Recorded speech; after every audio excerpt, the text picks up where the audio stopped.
I would never embarrass you, Justin. Are you kidding me? Thank you, Donald. Now I want to see you eat it. Excuse me?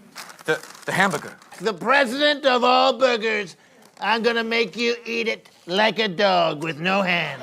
Mon ami, I come to you not on bended knee, but as an equal. 30% tariff. My father taught me to 50% tariff. Okay, we Canadians are a hearty lot. 60% tariff. For Canada! I'm a hungry little puppy. I'm so hungry for my puppy chow. What's on, everyone? Jeremy here from the Quartering, and the trade war has begun between the United States and Canada. And as somebody who has a lot of Canadian viewers, whom I do like, this is not great. I don't think this is good for either one of us, but I think the hope is down the line, both sides get a more, a more beneficial or a more updated kind of deal. I think everyone in the media panics about these tariffs. Wall Street panics about tariffs. But in the past, we've seen them last about 6 minutes. So, to my Canadian viewers, to my United States viewers, I'm going to report on this as unbiasedly as I can. I don't think Canada is in an awesome position to negotiate here.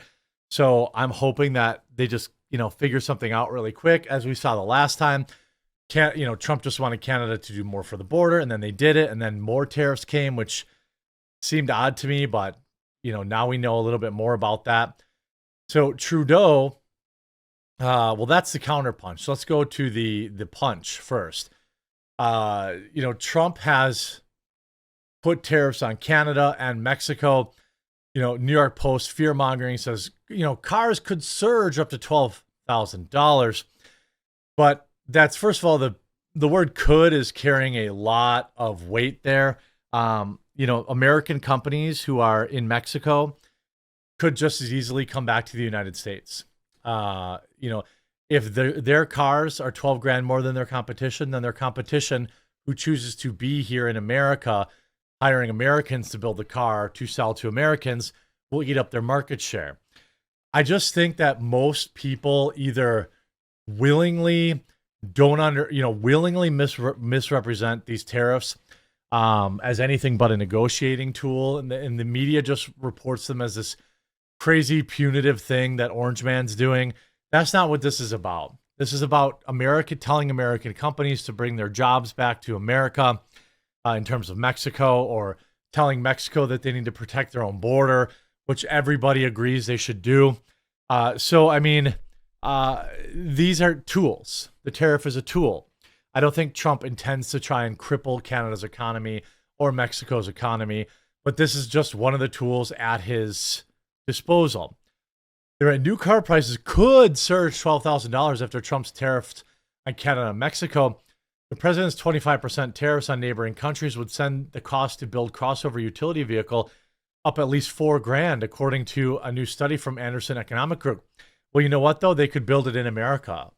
You know what I mean? Like, if you're Canadian, right, and Trudeau is sending a bunch of your jobs to America because we are cheap labor, you would say the same thing, right? We agree. Like, you have some Canadian car company, if they're sending jobs to Mexico, you would want them to bring the jobs back too. And one way to do that is by tariffing them. That kind of cost increase will lead directly, I expect almost immediately, to a decline in sales of the models that have the biggest trade impact. That's the point. The point isn't to punish Mexican citizens. The point isn't to punish Canadian citizens. The point is to punish these businesses who are leaving America for cheap, unregulated labor in some place like Mexico. Canada's a little different. Vehicle prices are already unusually high due to lockdown era inflation, nearing $50,000 on average for new car sales. The average transaction last month was $49,000, just $200 shy of its December 2022 peak. After a month-long pause, Trump's heavy tariffs are set to take effect today, which they did. Experts are warning that the taxes could worsen price hikes across the auto industry and force car makers to halt production on some popular models like the Silverado pickup and the Bronco Sport SUV. If they're making them in Mexico, they could just make them in America. It's pretty easy. Planned tariffs have sent auto executives into panic mode, with Ford CEO Jim Farley warning last month that this would blow a hole in the U.S. industry that we have never seen. Well, what are you talking about? Just make your cars in America, and those tariffs literally don't apply. This is a lot of fear mongering from people who are already billionaires that don't want to screw that up. Tesla, owned by a close Trump ally, produces all of its U.S. cars sold on domestic soil. Okay. But they still contain 20% parts that come from Mexico, according to the National Highway Traffic Safety Administration. Auto sales will likely falter under the tariffs as consumers steer away from potentially record-breaking prices. Again, then you get, then if you want to compete, it creates a huge incentive to make your vehicles in America. You can see a lot of the reaction here. Trudeau announces 25% tariff on U.S. goods will take effect at midnight in response to Trump's Canadian product tariff. He's not tariffing these products because he wants to, again, hurt Canadians. I assume not. But it's a result of an uneven system that's been in place for a very long time, and it's about getting a better deal, clearly, for both sides.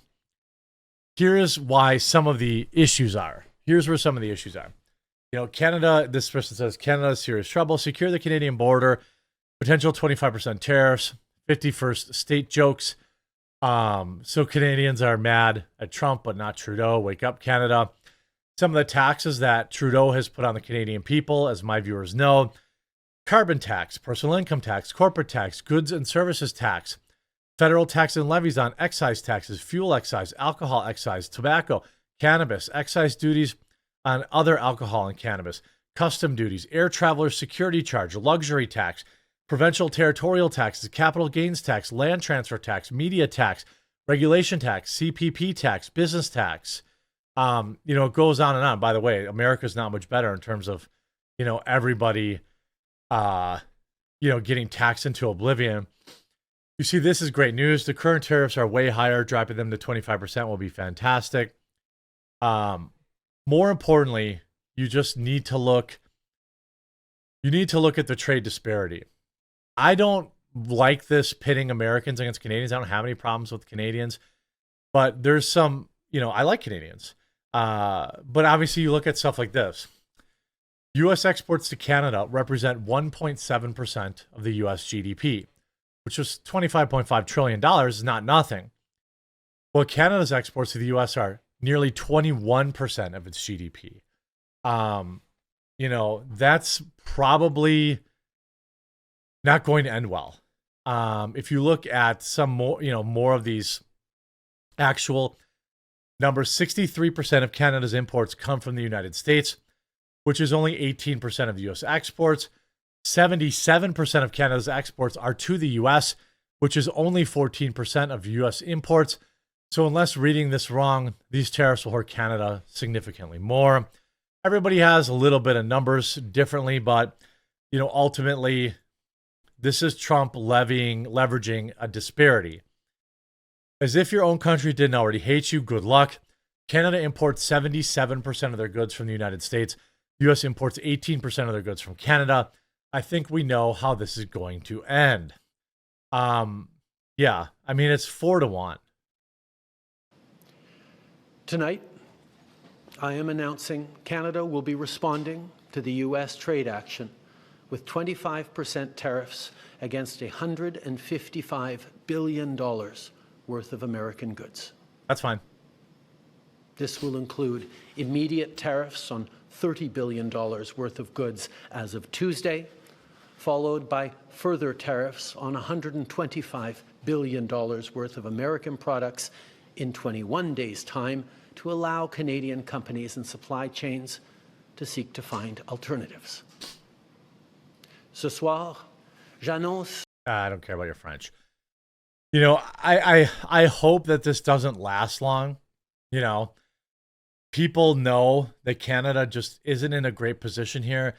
Now, could they? I think it's good, by the way, for Canada to make their own goods. I think my Canadian viewers would agree. Canada should make more of their own goods, just like America should make more of their own goods. I think we all rely a little bit too much on, China, cheap stuff, all this kind of stuff. This, people are, in America are not concerned about this, but at the end of the day, it's still going to hurt Americans. There's still stuff that comes in. There's still going to be American businesses that get hurt by this, but the 4-to-1 discrepancy in terms of what gets imported and by who hopefully leads to a quick resolution of this. Now, Trump uses the tariff to, get what else, he doesn't necessarily care about the tariff so much. But you see, do I have 50 anyone? 25 going once. Wait, I have 35. This is like on top of the 287% tariff they already have on us. I just, why do you put such high tariffs? It's about control. Trudeau is just responding here. I don't really know that he has much of a choice. He has to do something to, counteract this or to appear tough. Warren Buffett saying this is an act of war. Tariffs might be President Trump's favorite word. To legendary investor Warren Buffett, he's less than excited. Tariffs are actually, as we've experienced a lot of them, an act of war to some degree. Buffett said in an interview on CBS. The Berkshire Hathaway CEO and billionaire investor said tariffs over time serve as a tax on goods that could raise the price for consumers. The tooth fairy doesn't pay him. I do think it's funny that so many other countries tariff America and nobody has a problem with that. Do you know we allow Japan to tariff our goods because of World War II still?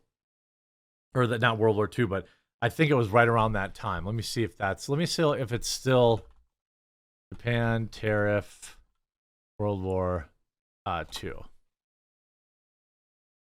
During World War II, Japan utilized high tariffs to limit import of foreign goods, particularly from the United States and Europe, as a way to protect its domestic industries. These tariffs are still in place, on United. We had a tariff that we basically allow them to keep in place because we dropped the bomb.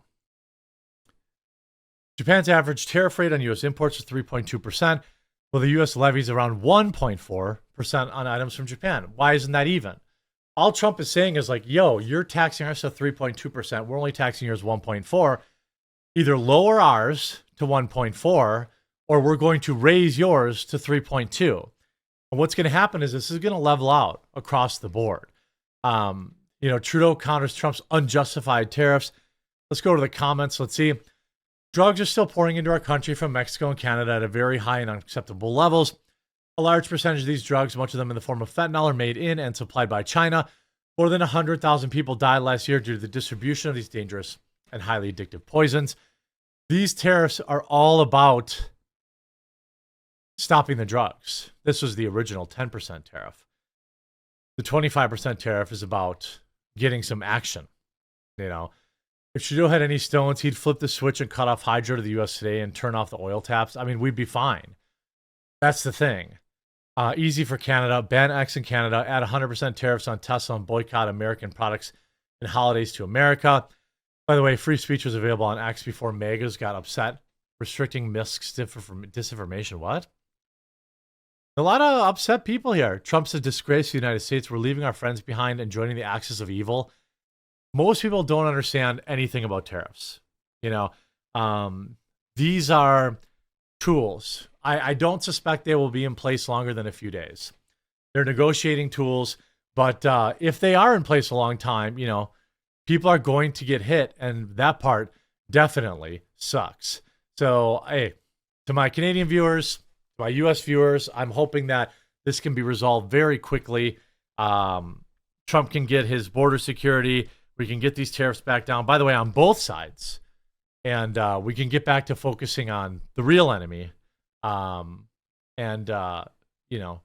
keep everyone okay. Hope you enjoyed this video. If you did, make sure you leave a like on it. If you haven't yet, subscribe or follow down below. We'll talk to you again real soon.